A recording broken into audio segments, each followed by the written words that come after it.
preciso ajudar para que ele se torne mais culto, a única coisa que interessa, em última análise, é que ele seja capaz de tomar posse do conteúdo daquele livro que ele acabou de ler, daquele texto que ele acabou de estudar e ler. Porque se ele fizer isso, vai acontecer uma coisa maravilhosa com ele. Que coisa maravilhosa é essa?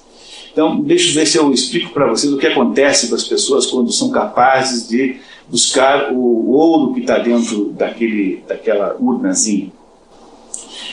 A vida da gente é uma vida muito complexa, porque o ser humano é um ser, né, com grandes meios, com grandes instrumentos de vida.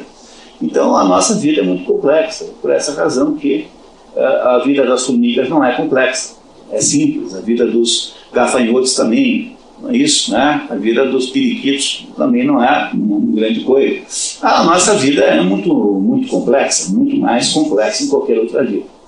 Então a complexidade da nossa vida implica em que o tempo todo você vai se relacionando com situações novas na vida.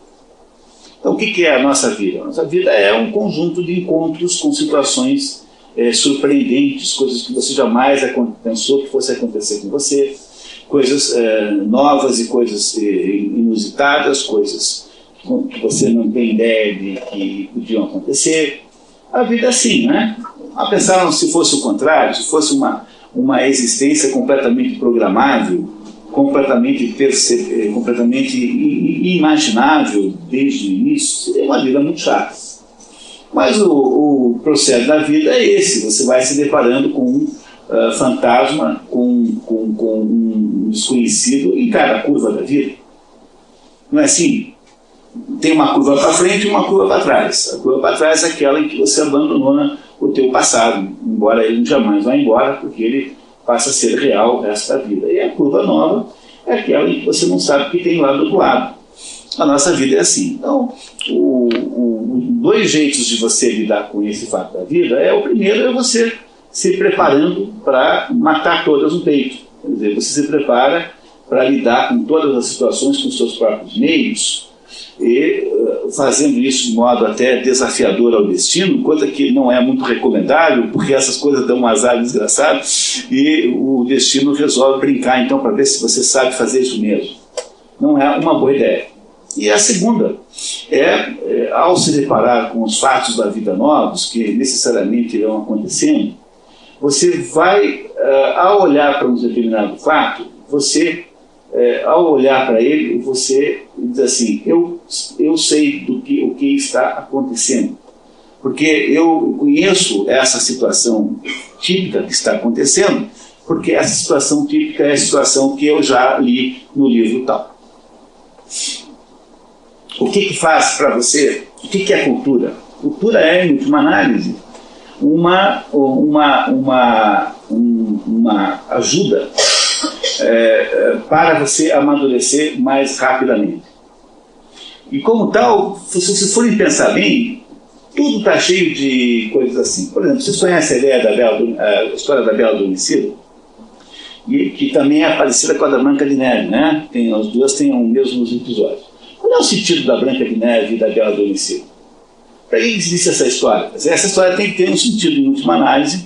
Nós contamos essa história sem prestar muita atenção nisso, mas quando você for perceber, olhar para a Bela Adormecida e para a Branca de Neve, quando você for realmente perguntar o que significa essa história, qual é o sentido da Bela Adormecida e da Branca de Neve? É uma orientação para as moças não casarem com o primeiro traste que aparece. Vocês têm alguma dúvida disso?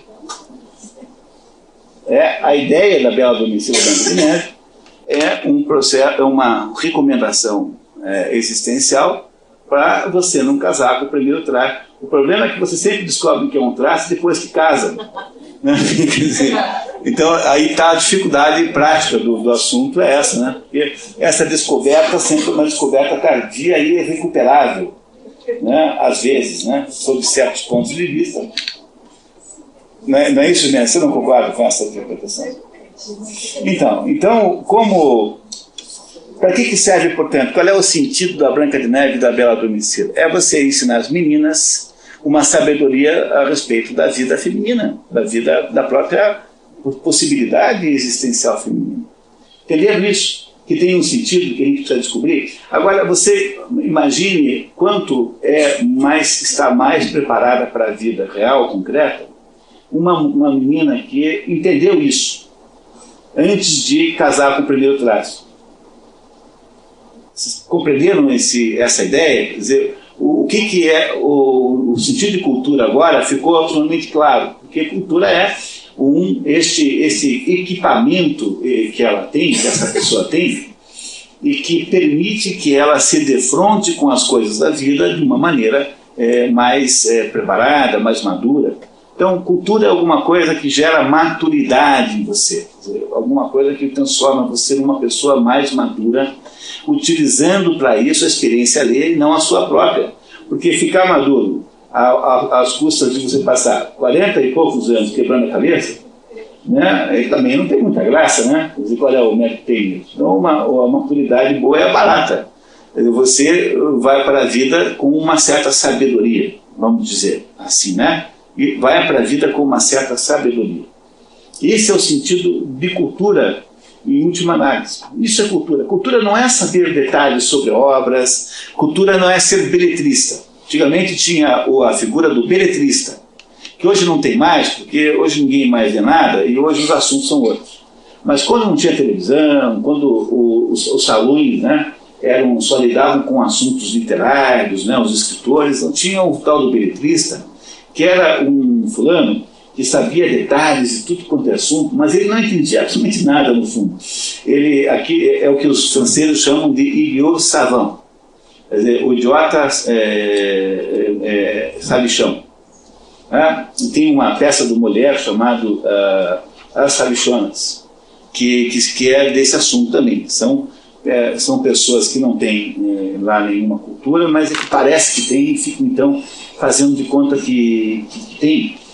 Então o idiot savant é esse sujeito que chamava-se também de beletrista aqui no Brasil, que é um fulano que tem informações sobre a vida, né? que tem assim, ele tem informações gerais, ele sabe quando foi que o sujeito nasceu, quando morreu, quem casou, sabe detalhes picantes sobre a vida sexual do autor, mas ele no fundo não tem cultura nenhuma, porque ele é incapaz de entender o sentido de qualquer coisa que tenha nos livros que ele lê.